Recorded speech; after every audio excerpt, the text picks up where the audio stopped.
নমস্কার বন্ধুরা, আপনাদের সবাইকে স্বাগত জানাই টেক গাই সন্দীপ এই চ্যানেলে। আপনার ব্যাংক অ্যাকাউন্টে ডিবিটি লিংক আছে কিনা জানেন? অনেক সময় সরকারি প্রকল্পের টাকা অ্যাকাউন্টে না আসার অন্যতম কারণ হলো ডিবিটি সঠিকভাবে লিংক না থাকা। আজকের ভিডিওতে আমি দেখাবো ডিবিটি কি, ডিবিটি লিংক কেন জরুরি, মোবাইল দিয়ে কিভাবে ডিবিটি লিংক করবেন, ডিবিটি লিংক হয়েছে কিনা কিভাবে চেক করবেন, আর যদি লিংক না থাকে তাহলে কি করবেন। ভারত সরকার বিভিন্ন সরকারি প্রকল্পের টাকা, যেমন কৃষক সম্মান নিধি, বৃত্তিমূলক কোনো টাকা, গ্যাসের ভর্তুকি, সামাজিক ভাতা, অন্নপূর্ণা ভাণ্ডার এবং বার্ধক্য ভাতা, এই সব ভাতাগুলো দিয়ে থাকে। সরকারি উপভোক্তার ব্যাংক অ্যাকাউন্টে পাঠায়। এই প্রক্রিয়াকে বলা হয় ডিবিটি বা ডিরেক্ট বেনিফিট ট্রান্সফার। আজকে দেখে নেব এনপিসিআই পোর্টাল দিয়ে আধার ব্যাংক সিডিং ও ডিবিটি লিংক চেক সম্পূর্ণ কিভাবে করব। নমস্কার বন্ধুরা, আপনাদের সবাইকে স্বাগত জানাই টেক গাই সন্দীপ এই চ্যানেলে। আজকের ভিডিওতে আমি দেখাবো কিভাবে এনপিসিআই এর মাধ্যমে আধার ব্যাংক লিংক, আধার ব্যাংক সিডিং স্ট্যাটাস চেক করবেন এবং কিভাবে স্ট্যাটাস অ্যাক্টিভ আছে কিনা সেটা জানবেন। যদি আপনি অন্নপূর্ণা ভাণ্ডার, পিএম কিষাণ বা এলপিজি সাবসিডি, স্কলারশিপ বা অন্যান্য কোনো সরকারি প্রকল্পের টাকা না পেয়ে থাকেন তাহলে এই ভিডিওটি আপনার জন্য খুবই গুরুত্বপূর্ণ, তাই ভিডিওটি শেষ পর্যন্ত অবশ্যই দেখবেন। ডিবিটি বা আধার ব্যাংক সিডিং কি? বন্ধুরা, অনেকেই মনে করেন শুধু আধার কার্ড ব্যাংকে লিঙ্ক করলেই ডিবিটি চালু হয়ে যায়, কিন্তু বিষয়টি সবসময় একরকম নয়।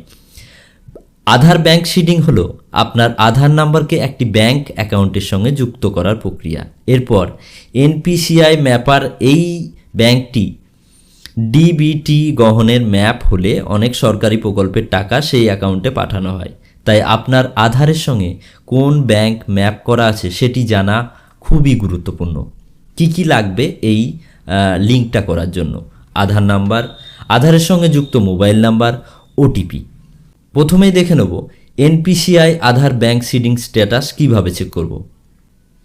আপনি প্রথমেই গুগলে যাবেন। গুগলে গিয়ে ইউআইডিএআই অফিসিয়াল ওয়েবসাইটটি খুলুন।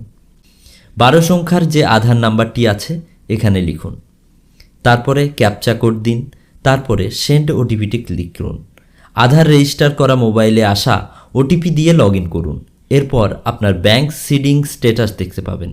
যদি অ্যাক্টিভ দেখায় তাহলে আপনার আধার ব্যাংকটি ব্যাংকের সঙ্গে সিড করা আছে।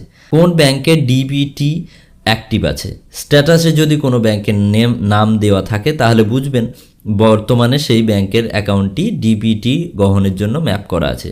যদি আপনি অন্য কোনো ব্যাংকের সরকারি সুবিধা নিতে চান তাহলে সেই ব্যাংকে গিয়ে আধার সিডিং বা ডিবিটি ম্যাপিংয়ের জন্য আবেদন করতে পারেন বা ব্যাংকের যাচাই প্রক্রিয়া শুরু করতে পারেন।